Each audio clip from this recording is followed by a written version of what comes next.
everybody, we're the Good Doctors of Abbey Research. I'm Dr. Erin. And I'm Dr. Kristen. Welcome back to our continuing coverage of the And Nothing Less podcast, which you can find wherever podcasts are, but it's co-produced by the National Park Service, and so you can find it on their website if you don't have a podcast listening service. And we are up to episode 3, Truth is of No Color.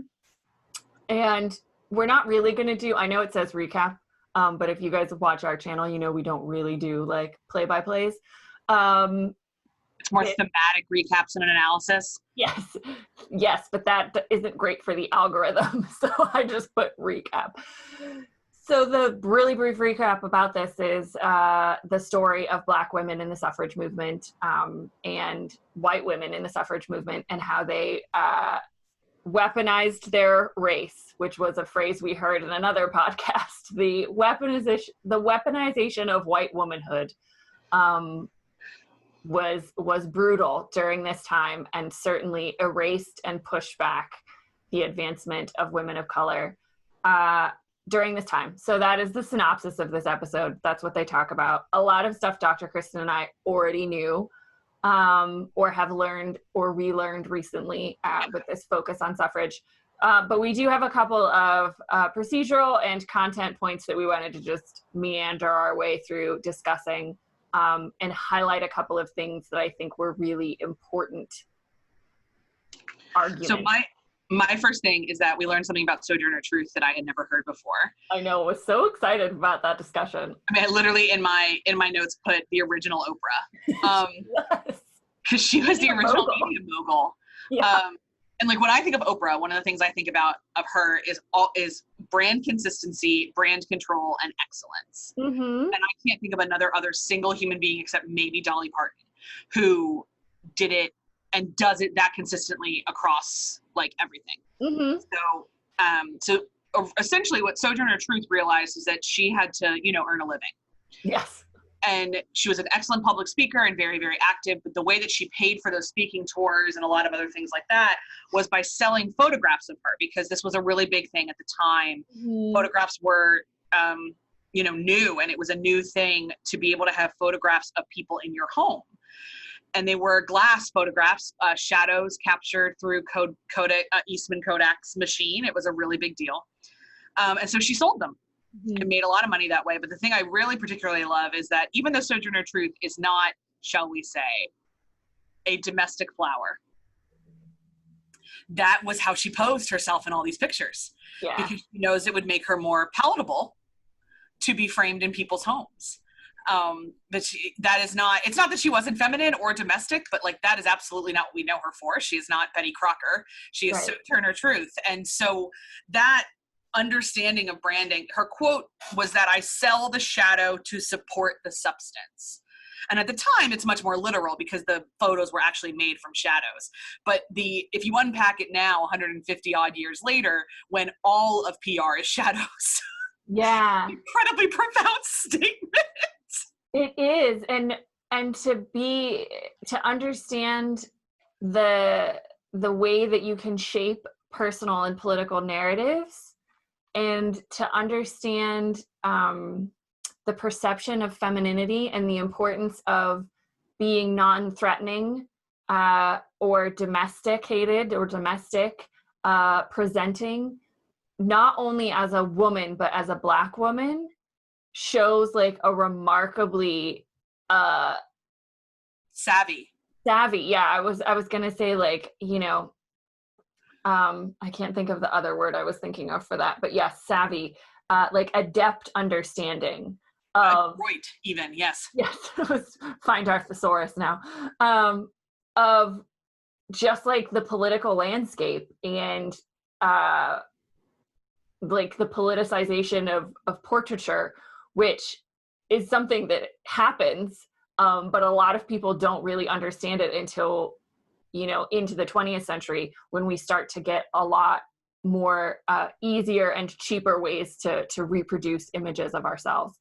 But yeah, I loved learning that about her because of all the things we know and can like wrote from our memory about the Wonder Woman that was Sojourner Truth, that she was that intentional, and literally the first Oprah. I was like, loved learning that. That was so good. But the thing that we learned a lot of things. Yeah, I know. And the point that I made in my notes right after that story, that I wanted to bring up, like, for how the episode, the podcast is structured as a show, as a way to disseminate information, is how intentional they are in only using women. Yes. To tell these stories. Yep. And I'm not saying that men can't be experts about suffrage, but what I am saying is, historically, throughout human history, literally, we tend to think that white men are experts. Yep. And like, there's all of this gendered research that shows, like, even psychologically, unconsciously, when we see the word doctor, we associate it with men. We associate it with white men. Historian, we do the same thing. We've been trained to see that word and genderize it as a default. And so I'm sure there are men out there who are experts on the suffrage movement, but there are these women who they have found that have made themselves this expertise. And to only use them, I absolutely love, because, you know, we're trying to tip the scales back a little bit here because they have been tipped in one way. And so we're not looking at equal scales where we have to put a lot of weight down on the women expertise before we get to that balanced scale. So, you know, I sort of noticed it with episode 2. And then this episode, I was like, all the voices I'm hearing, they're all ladies. And like, in a lot of ways, women are more qualified to talk about the experiences of women. And we see this a lot in academia and politics. The phrase called manel, which refers to an all-male panel. And the number of times it has been seen recently to talking about things like abortion, birthing rights, women's rights, gay rights, and you see a panel of only men, all men. Yeah, it's particularly fun when it's like a committee on someone to decide about reproductive rights and it's all white men, and you're like, cool. I mean, perhaps some of you are trans and you have a uterus, but then I'd really love evidence of that. But also it would be cool if you had some people up there who were like female presenting with uteruses. And understanding the hormonal imbalances that come with such delights, like being a reproductive agent. Yeah. That's the one that always gets me, where I'm like, oh, you don't see it, do you? So that's the beauty of this podcast, just in terms of how intentional they have been about selecting their speakers and their guests. And I love that. I think the other point that I had was about white women. I want to say they reference Iron-Jawed Angels in here, the HBO movie, and I think we talked about it in episode 1. I would really encourage anyone listening to this pod to seek that out. It's on HBO, so if you've got HBO Go or Max or whatever the hell we're calling it now, I'd look it up. It's really good. It stars Hilary Swank. It's quite good. For some really visual representations of the violence, both emotional and physical, that were happening around this time. But the reason they brought it up was to talk about Ida B. Wells, who is a queen in a lot of ways, and the 1913 Women's Parade in D.C. Mm-hmm. And the 1913 parade is, another one of those times. It's like we focus on it because it's one of the only times it happened, kind of things. But it was supposed to be for suffrage, and Black women were essentially told that they were going to march in the back. Mm-hmm. And Ida B. Wells was like, play a no. And Alice Paul was organizing it and was very keen to make sure that the Black women were segregated because she was, according to this podcast, the quote was that she was courting Southern women, to which I snorted out loud because I have been to the South, and among Southern women are, in fact, Black women. Yes. So it's... So why are you only courting Southern white women? And it's because, as they went on to explain,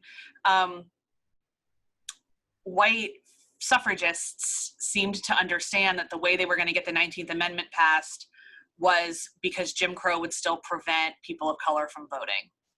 Yeah, and like I know they mentioned it in an episode earlier. I don't remember if it was episode 1 or 2, but they talked about like that was one of the ways that the 19th Amendment got through Congress, was because they passed the Jim Crow laws before that. And so it was a way to keep white Southern politicians and men in power happy. Like, don't get too upset. Here, pass these laws. And, you know, the point that keeps getting made about the 19th Amendment from our friend, I'm going to call her our friend, even though we don't know her, Lisa Tetro at Carnegie Mellon, who keeps like beating this point into the ground, which is really, really important, is that the 19th Amendment does not guarantee women the vote. There is no constitutional guarantee to vote, full stop.